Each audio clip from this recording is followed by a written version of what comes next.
So we're moving on to chapter 8, and we want to talk about sampling a little bit before we get into the sampling standard error assignment.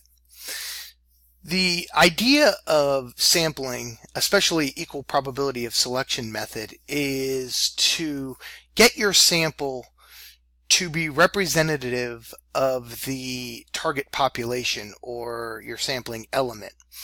So in instances, you see here representativeness. A sample is representative if the aggregate characteristics of the sample closely approximate those in the population. Let's take Ball State students again as our example. The target population or our total population of Ball State students is approximately 17,000 undergrads. And for instance, let's say it's 54% female. Well, then any sample we draw, say if we draw a sample of 1,000, we need a sample to at least closely approximate 54% or 540 females within that particular sample. The same when we're talking about average age. If the average age is say 19.8 within the Ball State population, then we want our sample to be 19.8 years of age, or at least closely approximated as possible. The best way to do that is through, of course, random sampling or this equal probability of selection method. It is ultimately the same thing. And again, like I mentioned in a previous video, that this method really is that all members of the target population have an equal chance of being selected for the sample.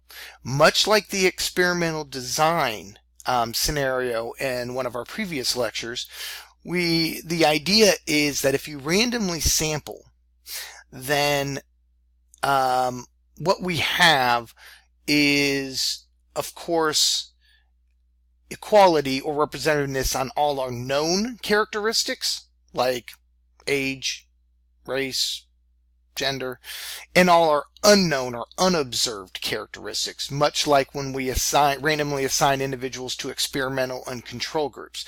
So it's the same concept in that we want our target population and our sample to be identical on all measures. Well, when I say identical, it's more of a statistical identical, which that's why it says approximate. Things that are different, they may not be statistically different, but we don't need to get necessarily bogged down in that concept. So the problem with sampling is that it's not always going to be identical. And at times, even though we randomly draw, our sample population or our sample is not going to exactly mirror even statistically our target population. So in that we have sampling error. So if we go down to this idea, we have standard error. And it really is just a measure of the differences between our sample and our target population. Now, when we draw the population in a sample, we can get things that vary off the target population.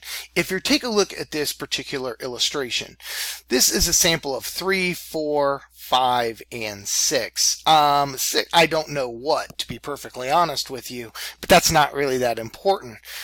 Each dot represents a sample drawn from a target population, the same population where someone can keep redrawing a sample. And of course, our true mean or our population mean is there in the middle as pointed out. You see that each sample clusters around this particular population mean. And that's true of all samples. But the greater number in which you draw in a sample, so compare 3 to 6, you can see that the variance is less so. It clusters more precisely around the population mean. And that's just a matter of gaining more observations within your particular sample. So here you see that whatever the distribution is indicating, the cluster being around $1 to $8. That's only because it's a sample of 3. If you go to sample of 6, of course it shrinks to $2.50 to $6.75 or whatever it is. So you get smaller variation, which is what you want. You want a quicker clustering around the center, the population mean. These are sampling distributions, and by the most part, they are normal sampling distributions. And a normal sampling distribution is very important when we are calculating a sampling error. So if we have a target population, and in this instance, the book I think talks about gun approval. We have a target population of a particular number. We are able to figure out exactly what our sampling error is with this basic equation. P times Q divided by sample size square root. And it will give us our sampling error. And it's really just how far our particular sample on any particular measure varies from the target population, that center line. So within a normal distribution, probability theory specifies that 68% of the samples will provide estimates that fall within one standard error of the population parameter. And subsequently, that at the 95% confidence interval, we are able to tell we're able to gain a greater amount of information, but a little less precision. So at one sampling error away from the target population, we're within one confidence interval, or we can say we are then 68% confident that our sample estimates are within one standard error of the parameter, our population mean. At the same time, if we're two standard errors or two sampling errors, same thing in this context, we can then say that we are then 95% confident that our sample estimate falls within two standard errors of the parameter. So let's take a look at this through our assignment. And of course, again, I'll be placing this assignment up on Blackboard. But here we get all our information, of course, within the narrative. Not inconsequential or irrelevant information either. This is giving us our sample size. And our target population. We need to know the sample size for our equation. And then we are conducting research on having guns on campus. Your objective is to examine Ball State students' perceptions of the issue. The data was gathered via a survey.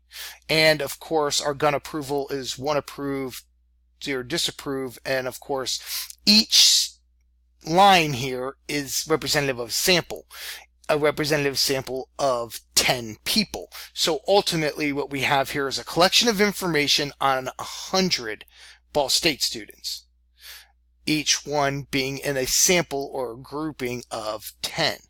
So our target population are Ball State students. We are looking at their attitudes towards gun approval. We have 10 samples of 10. So, what is our population for means of gun approval? Well, we can figure this out because we have our population here of all these samples, and then we can just add this up and divide by 10, as you see by this equation. Our population mean then is 24%. 24% of all Ball State students, imagine that this sample, these 10 samples make up all Ball State students, is 24% approve of guns. So our sampling element, which is based on the text and the PowerPoint, is just synonymous with our target population, or our unit of analysis. Our sampling error. As addressed in the text, the equation for sampling error is the square root of P times Q divided by the repeated sampling. We have the repeated sampling up here, 10 times. So, our P equals 24, our Q equals 76. It is the inverse of 24. When you're looking at P times Q at the top of the equation, the summation of those two numbers has to equal 100%. So when you have 0.24, the opposite then again is 0.76. Of course, on the PowerPoint here, it was 50-50, which isn't a terrific illustration but of course, if you have 50% approval, you have 50% disapproval. Going back to the assignment, we have 24% approval, we have 76 disapproval. Then our N is 10. And thus we divide 24 times 76. That number then equals, then is divided by 10. So our P times Q, 0.24 times 0.76 is 0.316. 0.316 is then divided by a repeated sample, 10, which equals 0.032. Then we take the square root, and subsequently we get a standard error of 0.179. Well, this isn't the best example, and I apologize for that, but we get our confidence intervals this way. So we're going to round up to 0.18. So 0.24 plus or minus 0.18, one standard error away from our population mean, gives us our 68% confidence interval, which is, here you see, is a 68% confidence interval is 6 to 42. And then our 95th% confidence interval is that we subtract and add 2 standard errors away from that population mean, which is 0.24, and we get negative 12 to 60, which of course doesn't make any practical sense based on what we're studying, but you get the idea of the math. Then here we take, this is one of these samples represented here. In fact, I think it is 40. It is supposed to mirror number 6. Okay. So that's a particular sample. So what is the rate of the sample it's supposed to be gun approval, sorry. That's my mistake, of 0.40, which is the average 4 out of 10 is 40%. So this represents the number of our sample approval rating. So how many standard errors does your sample deviate from the population?